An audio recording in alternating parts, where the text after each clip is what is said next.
아멘. 성가대의 귀한 찬양에 감사를 드립니다. 우리 아까 강 목사님께서 인사해 주셨지만 우리 옆에 계신 남성분께 아버지들께 인사할까요? 아버지 사랑합니다.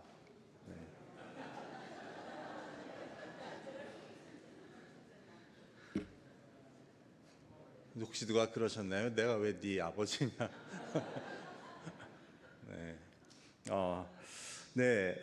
참 우리가 아침에 7시 반에 당회 기도회를 하는데 다 남자들만 있잖아요. 아무도 해피 파더스 데이라고 안 하는 겁니다. 그래가지고 제가 기도회 끝나고 해피 파더스 데이라고 했더니 한 분은 모르고 계시고 한 분은 워낙 식은 밥 신세에 익숙해서 아무렇지 않다고 하시는데 참 좀 슬펐습니다. 세상에 여기 계신 아버님들을 참 존경하고 사랑한다는 말씀을 전해드리고 싶었습니다. 제 아버지가 살아계실 때 그 얘기를 더 많이 하지 못했던 것이 좀 아쉬워서 더 그렇게 되는 것 같습니다. 존경하고 또 사랑하고 수고에 깊이 감사를 드립니다. 오늘 말씀은 솔로몬 왕에 대한 이야기인데 솔로몬 왕에 대한 말씀을 준비하다 보니 앞으로 한 번 더 나눠야 할 것 같습니다. 솔로몬은 이제 그가 처음 왕이 되었을 때 우리에게 가장 잘 알려진 사건은 그가 하나님께 1000번제를 드리자 하나님께서는 그에게 나타나서 소원을 물으셨고 그는 지혜를 구했던 일로 그렇게 성경에 또 역사에 남게 됩니다. 그래서 솔로몬 왕은 구약 성경에 있어서도 지혜와 관련된 책들인 잠언과 전도서를 남기는 데 기여한 왕으로 또 알려져 있습니다. 하지만 그런 솔로몬에게 좋은 평가만 있는 것은 아니었습니다. 오늘 우리가 읽은 열왕기상 11장의 말씀은 솔로몬의 행적을 기록한 가장 마지막 장입니다. 그래서 솔로몬의 마지막 날들, 즉 솔로몬의 늙었을 때의 그러한 상황을 이야기합니다.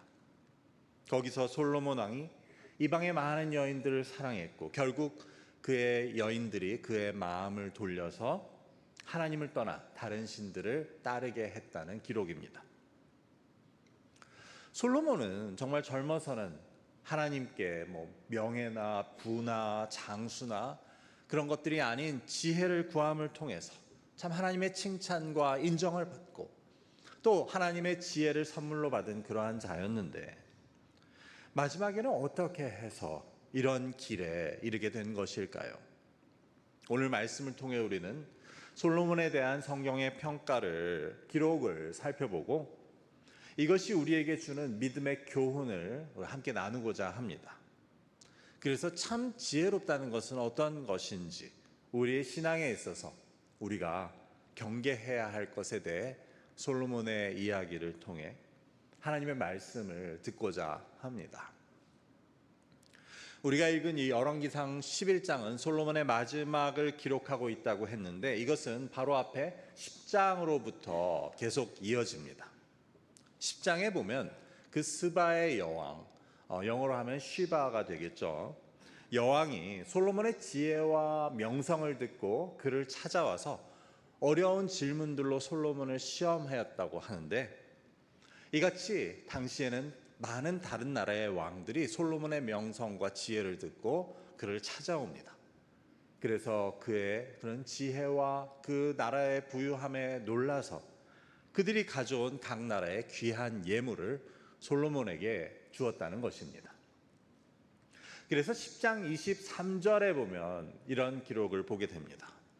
솔로몬 왕의 재산과 지혜가 세상의 그 어느 왕보다 큰지라. 그리고 이어서 24절과 25절입니다. 온 세상 사람들이 다 하나님께서 솔로몬의 마음에 주신 지혜를 들으며 그의 얼굴을 보기 원하여 그들이 각기 예물을 가지고 왔으니 곧 은그릇과 금그릇과 의복과 갑옷과 향품과 말과 노새라 해마다 그리하였더라. 이뿐 아니라 계속해서 26절은 그 솔로몬 왕국의 군사력에 대해서 설명합니다. 솔로몬이 병거와 마병을 모음해 병거가 1400대요 마병이 12,000명이라 병거성에도 두고 예루살렘 왕에게도 두었으며. 우리가 당시에 병거 하나를 끌기 위해서는 말이 최소 2마리에서 많게는 6마리까지 필요하다고 한다면 솔로몬은 엄청난 규모의 이 병마들을 모은 것으로 보입니다. 그리고 그런 것에 뒷받침이 되는 것은 그 나라의 경제력이었을 것입니다. 그래서 27절은 이렇게 말합니다. 왕이 예루살렘에서 은을 돌같이 흔하게 하고 백향목을 평지에 뽕나무같이 많게 하였더라. 정말 은이 땅에 굴러다니는 돌같이 많을 정도로 그 나라가 부유했음을 보여줍니다. 그래서 그런 경제력으로 28절에 보면 솔로몬 왕은 왕의 상인들을 애굽으로 보내서 애굽에서의 최상급의 말들을 사왔고 10장 마지막 29절은 그래서 이렇게 설명합니다. 애굽에서 들여온 병거는 한 대에 은 600세겔이요 말은 할 필에 150세겔이라. 이와 같이 헷 사람의 모든 왕과 아람 왕들에게 그것을 되팔기도 하였더라. 애굽에서 병거와 이런 최상급의 말들을 돈을 주고 사왔다고 하는데 그뿐 아니라 그것들을 또 다른 주변의 나라들에 되팔기도 했다는 것입니다. 당시 이 고대 근동에 있어서 그 군사력에 있어서 병거와 말이 가장 중요한 또 최상의 전력이라고 한다면 이는 그 나라의 군사력만 보여주는 것이 아니었음을 알게 됩니다. 오늘로 치면 그 전략 무기들의 거래를 통해서 솔로몬 왕국은 큰 이익을 추구했다는 것을 오늘 말씀은 보여줍니다. 그래서 이것들만 보아도 우리는 솔로몬 왕의 업적 그리고 그 나라의 재력과 군사력에 대해서 알게 됩니다. 그런데 이를 보고 드시는 생각은 무엇입니까? 앞서 말씀이 보여주듯 솔로몬 왕은 그 재산과 지혜가 세상의 그 어떤 왕보다 크다고 했고 그 나라의 경제력과 군사력 역시 당대 최강이었음을 이 성경의 기록들은 보여줍니다. 만약에 이런 기록이 세상의 어떤 다른 왕조의 역사에 기록된 것이라고 한다면 그것은 분명히 그 시대 그리고 그 왕의 업적과 또 성공을 보여준다고 할 수 있습니다. 그런데 이것을 성경에 지금 기록하고 있는 것은 어떤 의미를 가지는지 우리는 잘 살펴볼 필요가 있습니다. 사실 이 기록 자체만을 볼 때 이것이 어떤 부정적인 뉘앙스를 갖는다고 보기는 힘들 것입니다. 하지만 이 기록이 어떤 의미를 가지는지는 그것을 해석하는 것은 성경의 다른 부분에서 찾을 수 있음을 알게 됩니다. 그것은 신명기 17장에 나오는 하나님의 율법인데 특별히 앞으로 이스라엘이 세우게 될 그 왕에 대해 하나님께서 모세를 통해 명령하시는 내용입니다. 우리는 이 신명기의 율법에 비추어 이 열왕기상 10장과 11장이 기록하고 있는 솔로몬의 업적을 해석해 보게 됩니다. 신명기 말씀은 여러분 아시듯이 이스라엘이 아직 가나안 땅에 들어가기도 전에 모세가 하나님으로부터 받은 율법을 기록합니다.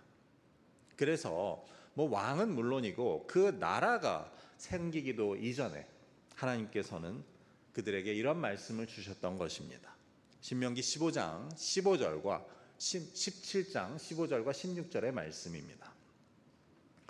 반드시 네 하나님 여호와께서 택하신 자를 네 위에 왕으로 세울 것이며 네 위에 왕을 세우려면 네 형제 중에서 한 사람을 할 것이요 네 형제 아닌 타국인을 네 위에 세우지 말 것이며 그는 병마를 많이 두지 말 것이요 병마를 많이 얻으려고 그 백성을 애굽으로 돌아가게 하지 말 것이니 이는 여호와께서 너희에게 이르시기를 너희가 이후에는 그 길로 다시 돌아가지 말 것이라 하셨음이며.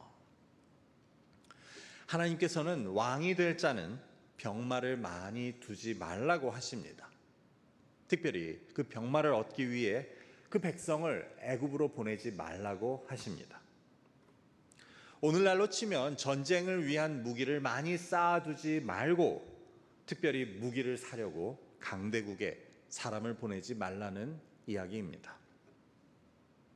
그런데 사실 이 명령의 근본적인 이유는 애굽이라는 나라에 있었습니다. 애굽은 어떤 곳입니까? 지금 하나님께서 말씀을 전하시는 그 모세를 통해서 그 이스라엘 백성을 해방시키신 곳이 아닙니까? 그래서 하나님께서는 이처럼 그 백성들을 애굽에서 해방시키셨는데 그들이 병마를 사겠다고 다시 애굽으로 돌아가는 일은 있어서는 안 된다는 것입니다.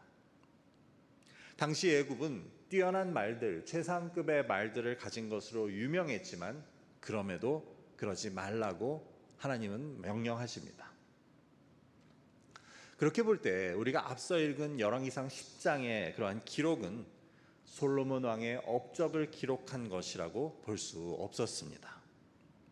하나님께서는 이스라엘의 왕이 될 자에게 병마를 많이 두지 말고 병마를 위해 애굽으로 사람을 보내지 말라고 하셨는데 솔로몬은 병거와 마병을 모았다고 그것은 기록하고 그래서 병거가 1,400대, 병마가 또한 12,000명이었고 특별히 그 말들을 얻기 위해 왕의 상인들을 애굽으로 보냈다는 것을 기록하고 있기 때문입니다. 만약에 신명기 17장의 말씀이 없었다면 이는 어쩌면 의심 없이 왕의 업적과 그 나라의 군사력을 보여주는 긍정적인 기록이었을 수 있습니다. 하지만 신명기에 비추어 볼 때 이 내용은 솔로몬의 업적이 아닌 솔로몬의 실정, 즉 그가 하나님이 명하신 것을 따르지 않았음을 보여주고 있었습니다. 우리는 이를 보며 이런 생각을 해보게 됩니다. 어떤 세상적인 성공이나 업적이 하나님에 의해서 어떻게 평가받을지는 그런 간단한 문제가 아니라는 생각입니다. 솔로몬이 그렇게 병거와 마병을 모은 것도 한편으로는 그 하나님의 백성 이스라엘을 위해서 한 일이 아니겠습니까? 하나님의 백성들이 이방 민족들보다 약해서 괴롭힘을 당하지 않게 하려고 한 것입니다. 그 아버지 다윗의 때까지만 해도 블레셋이나 다른 나라들의 침략 때문에 그들이 얼마나 어려움을 겪었습니까? 그런 역사를 생각할 때 그런 일이 앞으로 다시 있지 않게 하려고 왕의 책임을 다한 것이라고 볼 수 있었습니다. 그리고 다른 한편으로는 그처럼 솔로몬이 재력과 군사력을 크게 늘린 것은 어쩌면 하나님의 이름을 높이는 일이었다고도 해석할 수 있습니다. 즉 하나님의 백성이 그렇게 힘이 있는 것은 결국 하나님의 영광을 가리지 않는 일이 된다는 것입니다. 하나님께 영광을 돌리는 일이 된다는 것입니다. 그래서 열왕기상 10장 9절의 말씀은 이런 논리를 뒷받침해 준다고도 볼 수 있습니다. 당신의 하나님 여호와를 송축할지로다. 여호와께서 당신을 기뻐하사 이스라엘 왕위에 올리셨고 여호와께서 영원히 이스라엘을 사랑하심으로 당신을 세워 왕으로 삼아 정의와 공의를 행하게 하셨도다 하고, 즉 시바의 여왕은 솔로몬의 왕국을 직접 눈으로 보고 나서 자기가 믿지도 않는 여호와를 이렇게 송축합니다. 이는 말 그대로 하나님께 영광을 돌리는 일이 아닙니까? 믿지 않는 사람이 하나님의 이름을 높이게 되는 그런 일을 만드는 것이 아니었습니까? 하지만 중요한 것은 그럼에도 즉 솔로몬의 그러한 업적을 통해 하나님의 백성들이 이익을 보고 또 하나님이 영광을 받으신다고 해도 솔로몬의 일은 하나님이 기뻐하시는 것이 될 수 없었습니다. 왜냐하면 이스라엘의 왕이 될 자에게 하나님께서 명하신 그 말씀, 그 명령을 따르지 않고 솔로몬은 그와 반대로 행하고 있었기 때문입니다. 그래서 앞서서 우리의 성공이나 우리의 세상적인 업적이 하나님에 의해서 어떻게 평가될지는 간단한 문제가 아니라고 했는데 우리가 기억해야 할 것은 이렇습니다. 우리가 아무리 하나님의 영광을 위해서 우리의 삶에 최선을 다하고 또 이를 통해서 실제로 하나님의 이름을 드러낸다고 해도, 즉 믿지 않는 사람들이 우리를 보고 하나님을 믿는 사람들은 다르다는 말을 해도, 그래서 마치 스바의 여왕이 솔로몬에게 한 것과 같은 말을 우리가 듣는다 해도 그 과정에서 우리가 하나님의 뜻을 바로 알고 그것을 바로 따르지 못했다면 그 모든 일들은 하나님께 인정을 받을 수 없다는 사실입니다. 다시 말해 우리가 아무리 성공해도 우리에게는 하나님의 뜻을 거역한 나 자신의 성공만이, 업적만이 남게 된다는 것을 기억해야 합니다. 하나님을 믿고 모든 것을 하나님의 영광을 위해서 한다는, 하나님이 나의 삶의 목적이 된다고 고백하는 그런 우리들의 노력과 우리들의 삶이 끝에 가서 그런 결과를 가져온다면 그것은 무슨 소용이 있겠습니까? 하나님의 뜻은 알지 못하고 거역한 채 나 자신의 성공과 업적만이 남는다면 그것은 아무것도 이루지 못한 것보다 나을 것이 없습니다. 아니, 아무것도 이루지 못했어도 그래도 하나님의 뜻을 따른 것이 하나님의 인정과 칭찬을 받을 수 있다는 것을 우리는 기억해야 합니다. 우리가 앞서서 읽은 신명기 17장에 나오는 그 왕에 대한 하나님의 명령의 뒷부분을 보면 이렇습니다. 17절의 말씀입니다. 그에게 아내를 많이 두어 그의 마음이 미혹되게 하지 말 것이며 자기를 위하여 은금을 많이 쌓지 말 것이니라. 여기서는 이제 병마 외에 두 가지를 더 이야기하는데 아내를 많이 두지 말라는 것과 자기를 위하여 은금을 많이 쌓지 말라는 것입니다. 은금을 많이 쌓지 말라는 것을 먼저 보자면 이것 역시 솔로몬의 업적에서 볼 수 있었던 것입니다. 즉 솔로몬 왕국의 모든 그릇과 잔들은 모두 금으로 되어 있었으며 예루살렘에는 은이 하도 많아서 은을 마치 돌같이 여겼다는, 아무도 은을 귀하게 여기지 않았다는 기록입니다. 그러니 이것 역시 신명기에 나오는 그 하나님의 뜻을 따르지 않은 것이었습니다. 결국 솔로몬 왕국의 그 부유함을 보여주는 업적으로 여겨졌던 그것이 알고 보니 역시 솔로몬의 실정에 대한 기록이었습니다. 하나님의 뜻을 염두에 두지 않고 하나님의 명령을 지키지 않은 솔로몬에 대한 기록이었습니다. 사실 오늘로 치자면 예루살렘의 은이 돌같이 흔해서 사람들이 은을 귀하게 여기지 않았다는 것은 어쩌면 극심한 인플레이션을 말하는 것일 수도 있습니다. 하지만 성경이 그런 것을 기록한 것은 아니라고 해도 이는 분명히 하나님께서 명하신 그 율법, 거기서 금하신 일이었습니다. 마지막으로 왕이 될 자는 아내를 많이 두지 말아서 미혹되지 말아야 한다고 하셨는데 오늘 본문에 의하면 솔로몬은 후궁이 700명, 첩이 300명이었고 그것도 이방의 많은 여인들을 사랑해서 모압과 암몬과 에돔과 시돈과 헷 여인들을 그의 아내와 첩으로 삼았다는 것입니다. 앞에서의 재물이나 혹은 마병에 대한 것은 그 자체로는 부정적인 그러한 의미가 없다고 해도 이는 명백히 부정적인 측면이 드러나는 일이 아닙니까? 그리고 무엇보다도 역시 신명기 17장에서 금하는 일이었습니다.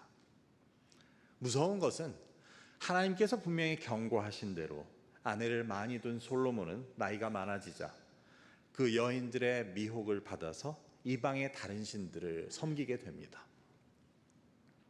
아마도 젊었을 때에는 솔로몬은 스스로 자신했을지 모릅니다. 아무리 이방 여인의 후궁과 첩이 많아도 나는 그들에게 넘어가지 않고 미혹당하지 않을 수 있다.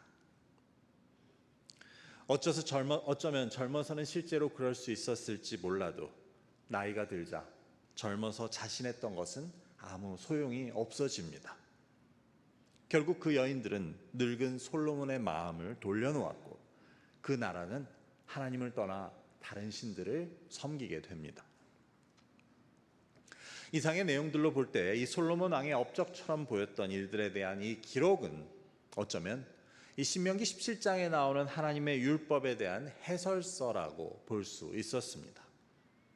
다시 말해 이 솔로몬 왕의 기록을, 이 역사를 남기고 있는 성경의 저자는 이것을 신명기 17장에 하나님의 율법을 염두에 두고 기록했을 것이라는 사실입니다. 그래서 신명기에 나오는 그 세 가지 명령, 병마를 많이 두지 말고, 아내를 많이 두지 말고, 은금을 많이 쌓지 말라는 그 하나님의 명령에 반하여 이 솔로몬이 얼마나 많은 병거와 마병을 두었고, 얼마나 은금을 많이 모았으며, 얼마나 많은 아내를 두어 그들에 의해 미혹을 당하게 되었는지를 보여주고 있었다는 것입니다. 그래서 열왕기상 11장 후반부는 이로 인해, 즉 솔로몬의 이런 죄로 인해 하나님이 그 백성, 그 이스라엘을 둘로 나눠지게 하셨음을 보여줍니다. 즉 하나님의 백성이 남왕국 유다와 북왕국 이스라엘로 갈라지게 된 것은 이러한 솔로몬의 죄와 불순종에서 비롯된 것임을 성경은 우리에게 남기고 있습니다. 여러분, 그렇다면 솔로몬은 어떻게 해야 했습니까? 그는 왕을 향한 하나님의 뜻이 무엇인지 분명히 알고 그것을 지키기 위해 힘써야 했습니다. 왕으로 나라를 다스리며 하나님의 백성을 강하게 부유하게 하고 또 이방 민족들로부터 그 백성을 지키는 것도 물론 중요했습니다. 하지만 그보다 더 중요한 것은 그 모든 일을 하면서도 그 가운데 하나님의 말씀으로부터 좌로나 우로나 벗어나지 않고 그 하나님의 뜻을 지키는 것이었습니다. 앞서 본 신명기 17장에 이어지는 말씀은 이렇게 기록합니다. 18절과 19절입니다. 그가 왕위에 오르거든 이 율법서의 등사본을 레위 사람 제사장 앞에서 책에 기록하여 평생에 자기 옆에 두고 읽어 그의 하나님 여호와 경외하기를 배우며 이 율법의 모든 말과 이 규례를 지켜 행할 것이라. 즉 하나님께서는 이 세 가지 명령만 왕에게 내리신 것이 아니고 왕이 될 자에게 이런 것도 구체적으로 말씀하십니다.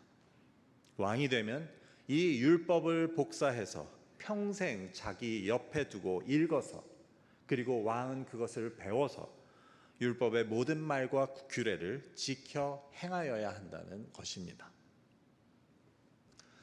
여러분, 그러면 솔로몬이 이것을 몰랐을까요? 아니면 알고도 왕의 일을 감당하는 게 너무 바빠서, 아니면 지나친 업무로 인한 스트레스로 이를 알고도 소홀히 하게 된 것일까요? 분명히 솔로몬에게도 이유는, 핑계는 있었을 것입니다. 하지만 결론은 그에게는 불행한 것이었습니다. 그는 지혜로 알려진 인물이었지만, 그래서 여호와를 경외하는 것이 지식의 그리고 지혜의 근본이라는 말도 남겼지만, 정작 그 자신은 이런 안타까운 기록을 남긴 왕으로 역사에 그리고 성경에 남게 됩니다. 이 말씀은 하나님의 백성으로 이 땅의 삶을 치열하게 최선을 다해 살아가는 저와 여러분 모두에게도 해당되는 말씀입니다. 또한 하나님의 나라를 위한다고, 또 교회와 하나님의 일을 위해 헌신하고 애쓰는 저와 여러분 모두가 귀담아 들어야 하는 말씀이라고 할 수 있습니다. 성공이나 업적에 대한 우리의 열망이 하나님의 뜻을 알고 그것을 지키는 것보다 앞서서는 안 됩니다. 그리고 힘든 삶의 무게나 우리가 받는 스트레스가 우리로 하여금 하나님의 뜻을 미루어 놓도록 해서는 안 됩니다. 내가 이렇게 노력하는 것이, 성공을 위해 힘쓰는 것이 다 하나님을 위해서 하는 일이라고, 하나님의 영광을 위해서 하는 일이라는 논리도 우리가 하나님의 말씀을 지키고 그 뜻을 따르는 것을 앞설 수 없다는 것을 우리는 잊지 말아야 합니다. 이는 마치 운동 경기에서 이겼어도 룰을 지키지 않은 것이 나중에 밝혀지면 몰수패를 당하게 되는 것과 마찬가지입니다. 즉 모든 승리나 성공이나 업적이 하나님 앞에서 소용이 없게 되는 것을 이 솔로몬의 이야기는 우리에게 보여줍니다. 그래서 우리는 잠시 달리는 것을 멈추고 하나님의 말씀으로 돌아가는 것이 필요합니다. 내가 지금 있는 힘껏 달리고 있다고 해도 맞는 방향으로 달리고 있는지를 확인하는 것이 열심으로 달리는 것보다 더 중요합니다. 오늘 말씀을 기억하시며 신명기의 말씀과 같이 하나님의 말씀을 평생 내 옆에 두고 읽고 배워서 기억할 수 있는 저와 여러분이 될 수 있기를 바랍니다. 이를 통해 우리가 하는 모든 일과 우리의 삶이, 그리고 우리 교회가 하는 모든 일들이 하나님이 기뻐하시고 또 하나님께 인정받는 것이 될 수 있기를 주님의 이름으로 간절히 축원합니다. 기도하겠습니다. 아버지, 감사합니다. 오늘 솔로몬에 대한 성경의 기록, 그의 마지막 날들에 대한 기록을 통하여서 우리가 달리고 있는 이 길, 또한 이 믿음의 여정을 돌아보게 하시니 감사합니다. 아버지 하나님, 그가 정말 평생을 왕으로서 하나님의 백성들을 섬기고 하나님의 영광을 위해 힘썼다고 하더라도 그가 하나님의 명령을 따르지 못한 그의 부족하고 안타까운 모습들을 우리가 보게 됩니다. 아버지 하나님, 열심으로 최선을 다하는 것보다, 성공과 업적을 이루는 것보다 우리가 하나님의 말씀 앞에 바로 서고 하나님 그 말씀을 지키고자, 알고자, 배우고자 힘쓰고 노력하는 것이 하나님께 더욱 중요하다는 것을 깨닫게 하셔서 우리가 마지막에 하나님 앞에 섰을 때 하나님 앞에 인정받고 칭찬받는 귀한 주님의 충성된 종들이 될 수 있도록, 그리고 우리 교회가 될 수 있도록 주님 인도하여 주옵소서. 감사함이 예수 그리스도의 이름으로 기도드립니다. 아멘.